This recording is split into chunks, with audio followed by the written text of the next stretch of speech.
To ask yourself, am I ready for the great awakening? Am I ready for the great revival that we pray for? If I'm in survival mode, then we must get ready for the great war.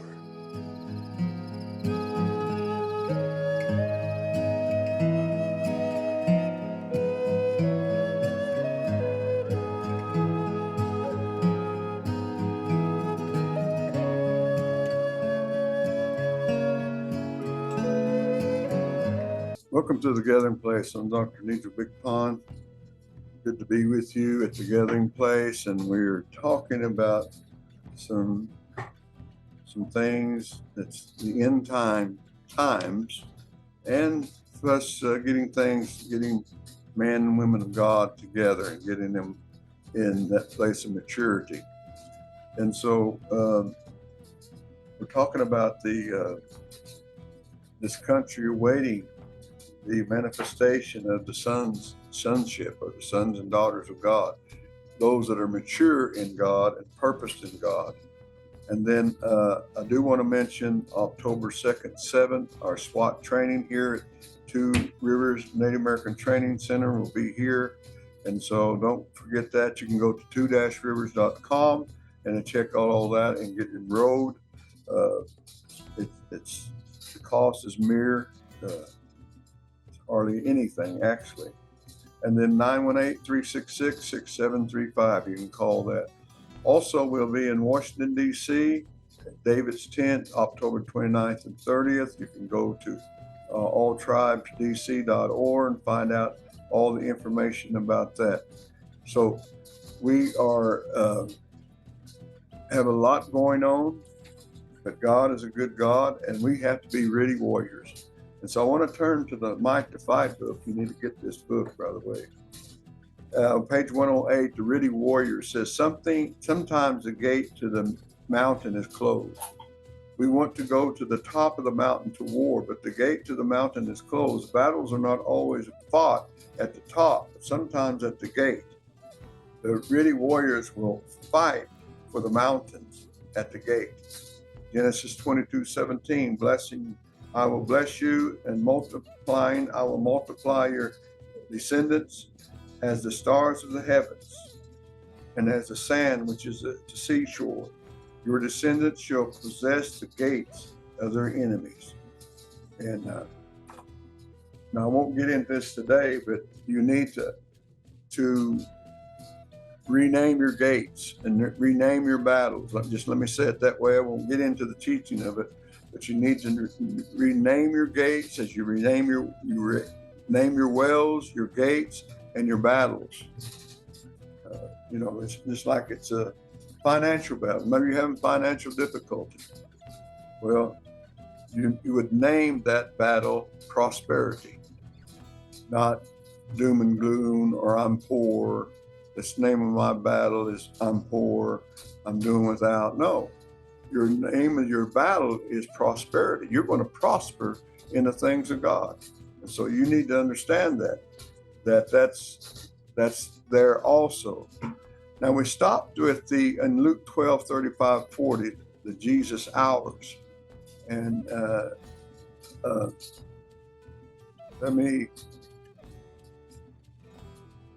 okay, all right. But we're talking about the engaging in the presence of God. We're talking about engaging in the presence of God.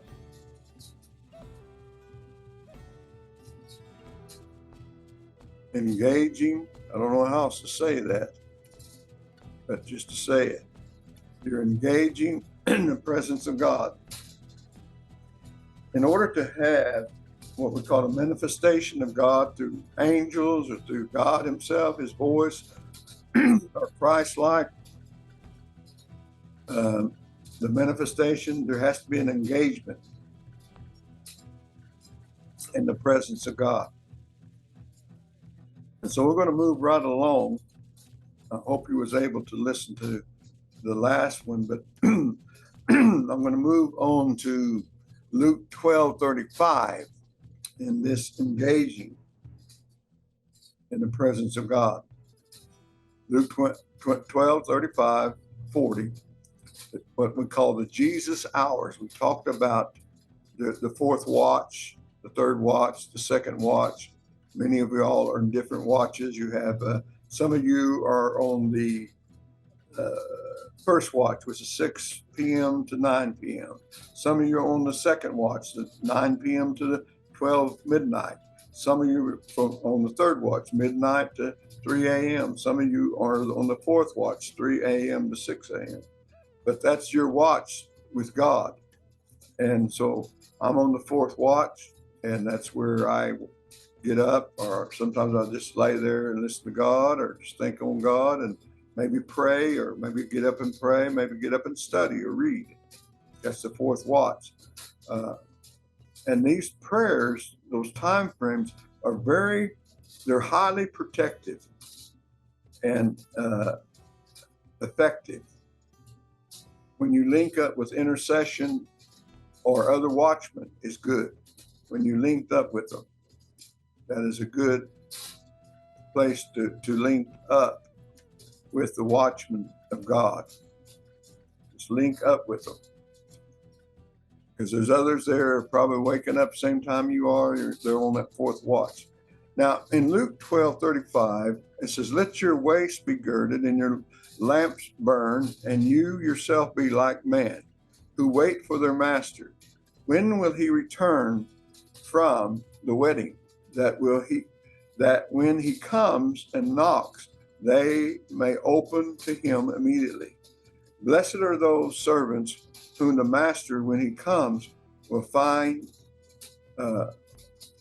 watching. Assuredly, I say to you that he will gird himself and have them set down to eat, and will come and serve them. And if he should come in the second watch, or come in the third watch, and find them so, blessed are those servants. But know this, that if the master of the house have known what hour the thief would cometh, he would have watched and not allowed his house to be broken into. Therefore, you also be ready, for the Son of Man is coming at an hour you do not expect." So we don't always know when God is going to show up and speak to us, answer our prayers or whatever, but we will know when he tells us to wake up, I guarantee you. Because scriptures promise that we seek him, we will find him. Proverbs 8:17. Fasting a bit of slumber allows God's transforming power to work and awaken it. Let me say it again. Fasting a bit of slumber allows God transforming power to work an awakening with those who answer the call. So if you want awakening, you have to answer the call, respond, the task becomes easier. The more we do it, the task becomes easier. Brighter inside, revelation stronger. The word from empowering is very positive and very plain. The world is in a great need of spiritual muscle. They're puny. The world is very puny. Got little bitty muscles. They don't know how to exercise them. They don't know how to grow. They don't know how to stand watches. So this world is in great need of the sonship, of that spiritual muscle to grow and exercise and stand the watches, where it's the first, second, third, or fourth hour, whatever. In the night hours, we respond to the call, the light, and the power of his presence penetrates us. We must emerge stronger, more focused than ever before. Jesus repeatedly commanded us to watch. Or exhortation, for we know not the hour, in Matthew 24:32. Jesus repeatedly commanded us to watch, be on watch, be on watch. Be on watch, exhorting us to be on watch, for we know not the hour. Watch is mentioned 24 times in the New Testament. Stay on the watch, all with focus on being alert. To stay on the watch is to be alert. Jesus commanded to watch is mentioned most during his last 3 days on earth. He commanded them to watch, the disciples to be. Can you not pray with me 1 hour? Can you not watch with me 1 hour? Can you not be with me 1 hour? That's what he was talking about. So he was commanding them in his last 3 days to really fulfill those watch hours, those watch times. Now,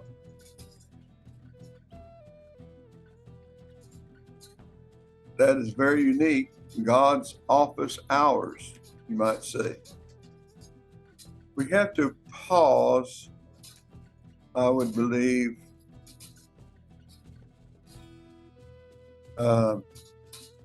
each Sunday we pause to spend time with Yeshua, okay?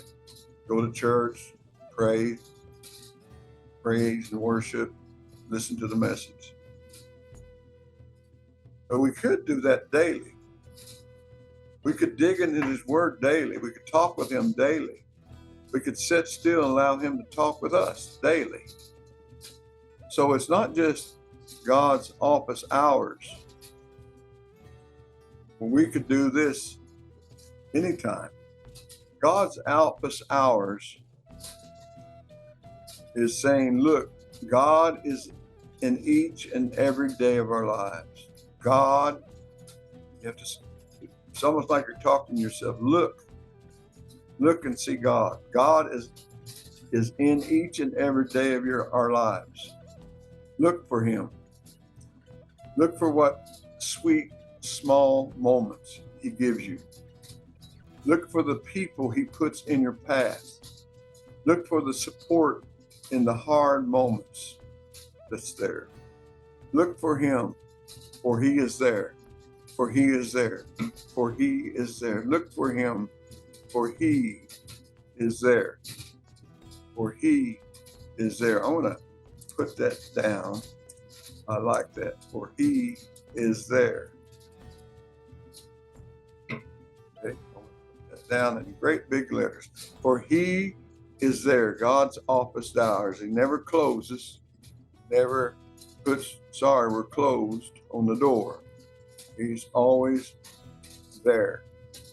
Now, always there for what? Well, to talk to him throughout your day, about your day, talk to others about him and what he means to you.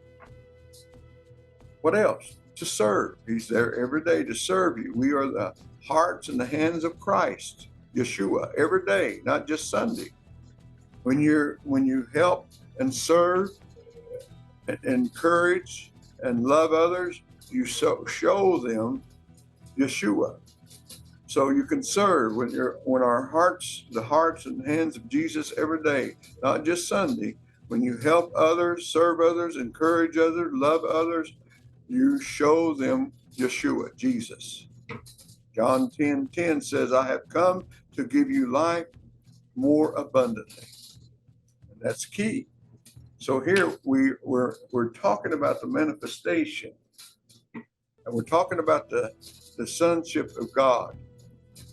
We're talking about that engaging in the presence of God. In other words, allow God to come to you and be still and know that he's God. Sometimes it could be verbally, mentally, physically, could be through angelic beings, whatever the case may be, that God is there. God will show up in some form or fashion. Now, in James 5:16, we're told that the prayer of a righteous man is powerful and effective. Prayer, whether you're on that first, second, third, or fourth watch, that prayer is powerful and effective. As we pray, we stand and watch over our families and cities and nations. God calls us to be a modern day watchman. and warn those who are in danger. 2 Kings 9:17. Warn those who are in danger. Now, Jeremiah 31:2-4 says, "Thus said the Lord, the people who survived the sword found grace in the wilderness." The people who survived the sword found grace in the wilderness. Now, they was able to find grace in the wilderness. And when Israel sought for rest, the Lord appeared to him from far away. But the Lord appeared.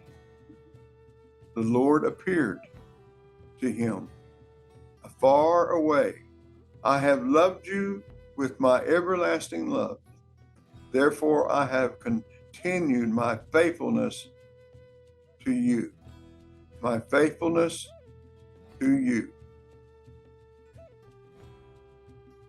Jeremiah, let me read that again. Jeremiah 31:2-4. "Thus saith the Lord, the people who survived the sword found grace in the wilderness."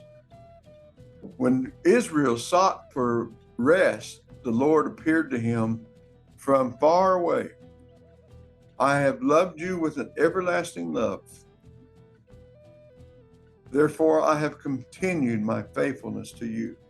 Now, say we're looking for a manifestation of God, and God comes to you in that first, second, third, fourth watch, and he says, "I have appeared to you from afar.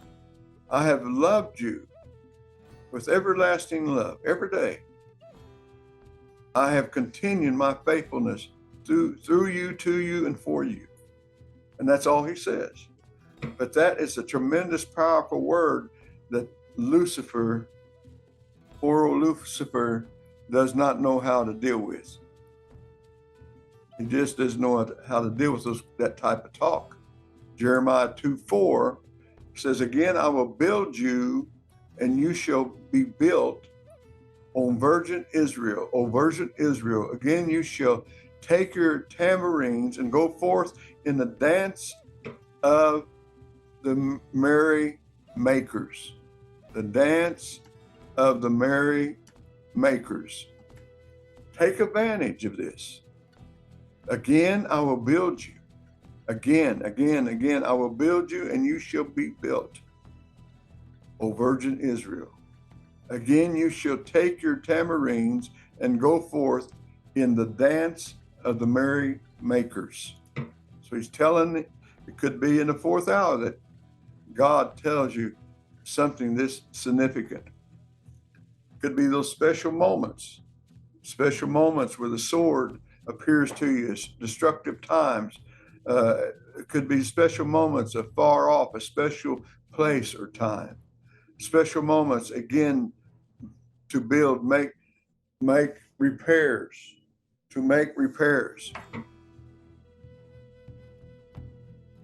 of that time. Engaging in the presence of God, people. We're going to have to engage in the presence of God. Just get ready for that engaging in the presence of God. It's very unique. It's time. It's a time frame. Prophets have prophesied that the month of confrontation, and seize that day. It could be confrontation with the enemy, but seize that day.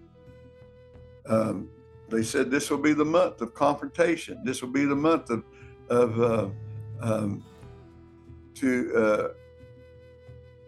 them.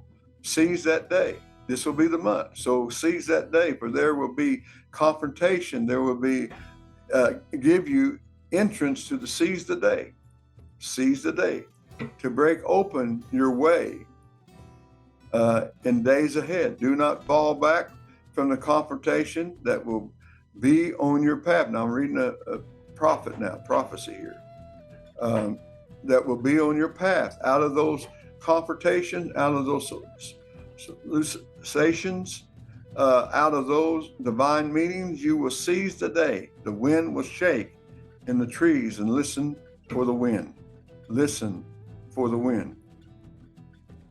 Listen for the wind. This will be a month. The rest, the trees begin to shake. If you will step into the wind, when the wind begins to blow, then you will hear where you need to go.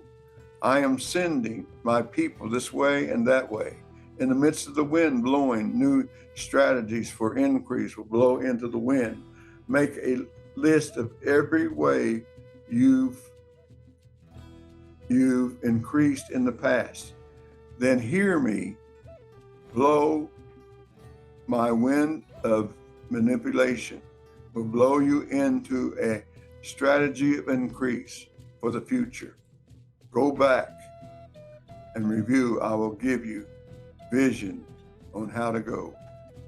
So these are prophets prophesying this. And it goes on to say, if you go back and review what I have done in you, I will give you the vision of how. That vision is that manifestation of God.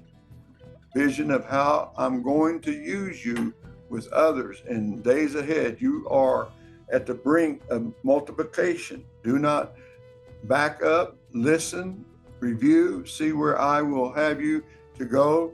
This has been a season of in my responsibility. I've called some of you to remain where you are. I've called some of you to be still in your current place so you can increase there in the future. Goes on to say, see your position. Now you will move out to the right and the left, and increase will come. Now I want to stop there, but this is a prophecy for this hour, I believe, for a moment of healing. It talks about healing you so others could see your position, but you're going to have to be healed. You can't go around all beat up and wounded. See your position. You got to show people your position, where you stand, what you're doing. You're going to move out to the right and to the left. Increase will come, and that's what we need to hear. You certainly need to hear it. Your increase. And we all need increase. Will come. I will heal you. Or I healed you. And we all want healing. So others could be healed. In other words, he's going to heal us, you and I, so others can be healed.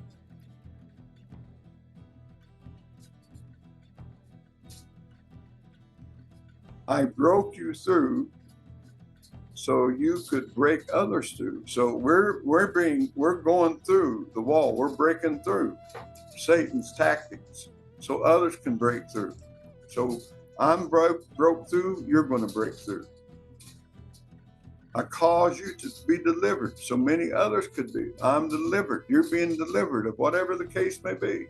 You're being delivered of those things. Now you're causing other people to be delivered because you went through that deliverance. You went through that deliverance. Caused you to be delivered. That's a key passage.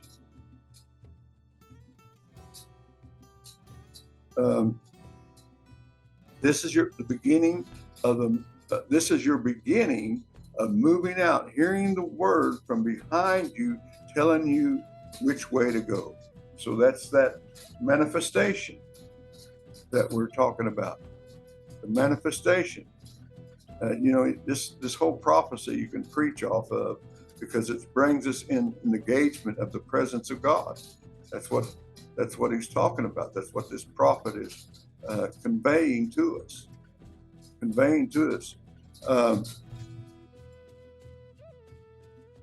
What bound you will become a weapon against the enemy. In other words, what the enemy has put upon you and binding you, you will become a weapon against the enemy. What has bound you up is going to become a weapon against the enemy. And that's what we need, to be a weapon against the enemy. So use that which had you bound as a whip on the enemy. I like that part. We're going to whip the devil to death. If you look back and see how the enemy had you bound, you will unravel the powers that had you bound. You will unravel the powers and find the gift of increase that was in the midst of your captivity. I want healing in my body. I want my body to prosper again. Well, it will. It's going to do that. It will actually convey that healing in your body to the point where you have an understanding. My body to prosper again. To prosper again. I want healing in my body, and I want my body to prosper again. Well, you're going to get it.